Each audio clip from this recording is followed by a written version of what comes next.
Hey guys, welcome back to my channel. So today I am here with a video on how to make homemade Bakewell Tarts. These were one of my favourite treats growing up, but I never had homemade ones, just ones from like the packet, just like Mr. Kipling ones. So I decided to try and make some for myself.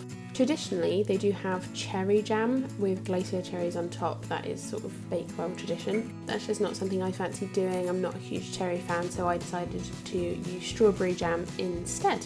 I'm just preheating the oven to 180 degrees, 160 degrees for a fan oven, and I've just lightly greased my muffin tin. So now I'm just taking my shortcrust pastry on a floured surface just so it doesn't stick, and I'm rolling it until it's about 5mm thick. Now what you will see happen here is I roll it and it's just not thick evenly. It just wasn't good at all. And you will see in a second that I decide to start again with this one. So I just decided to fold it up and start again.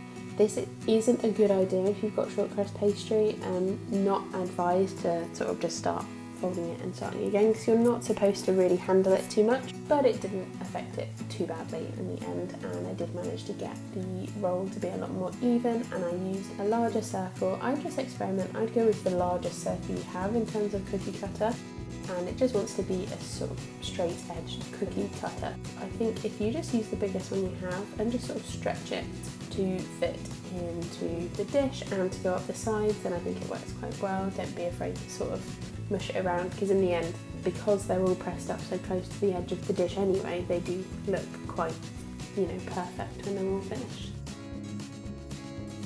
So I found if I cut all the circles out first and then put them into a tray, it was a lot quicker. So I decided to do that, sort of get in the swing of it, try and make sure that the pastry goes all the way up to the top, just because when you fill it with your filling, it'll look a lot nicer, that it's sort of a seamless tart to topping ratio. Just before I put those in the oven, I'm just filling them with some squares of baking paper. Now inside the baking paper, I'm just putting some uncooked rice, and this is to sort of weigh the Bakewell Tarts down. I would not advise doing this at all. If you've got baking beads, use them. If you don't have baking beads, I would probably say just sort of go for it, because the shortcrust pastry does puff up anyway. So you want to put the tarts into the oven then for 10 minutes. Then you want to remove the tarts, remove the rice and the paper, and place the empty tarts back in for another 10 minutes. So here you can just see I'm just sort of flattening any air bubbles that I can find and leaving them to cool. So now you want to get on with making your, I'm not sure if it's pronounced frangipane or frangipane, I'm not sure. Frangipane sounds better to me. So we're going to make the frangipane filling, which is basically the sort of almondy part of the Bakewell. For this, we need to beat together 120 grams of butter and 120 grams of caster sugar. You just want to beat that together until it's nice and light and fluffy and well combined. Then you want to add 1 tablespoon of flour and 1 egg. So the flour is going to stop the mixture from curdling at this point. And you want to whisk that together. So I changed it to my whisk attachment. Then I'm going to add 110 grams of ground almonds. And you just want to fold that together. It doesn't have to be sort of gentle folding, just get them all mixed together and combined. And then you want to get back your tarts that you set aside to cool. And you're going to want to take your jam, and 1 spoonful at a time, you want to do 1 teaspoon of jam into each of the tarts.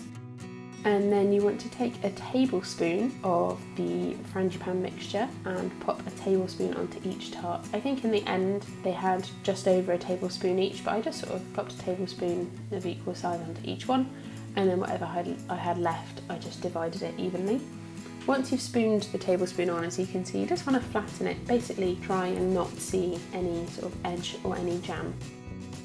So they want to go into the oven for 20 minutes, just at the same temperature that you baked the tarts at for earlier. So just keep the oven the same temperature the whole time. And after 20 minutes, they should look a little bit like this.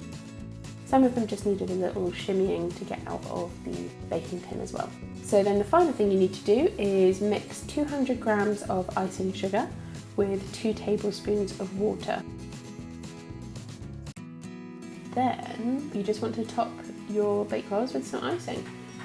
Pretty easy, just use the back of a spoon, sort of dollop some on top and then use the back of the spoon. This is where sort of glacier cherries, or I'm not sure what else you would put on, maybe some like fresh strawberries or raspberries or something like that would be quite nice, because I do think it looks a little bit plain, but I wasn't really sure what to do on top.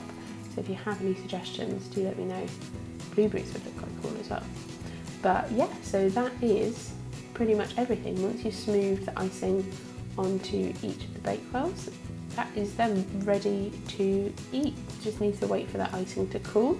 And yeah, this is what they all look like. Very unique is a nice way of saying they look a little bit messy, but I was really fine with that. Very different to like shop bought ones, so definitely if you like cherry Bakewells, it's definitely something to try.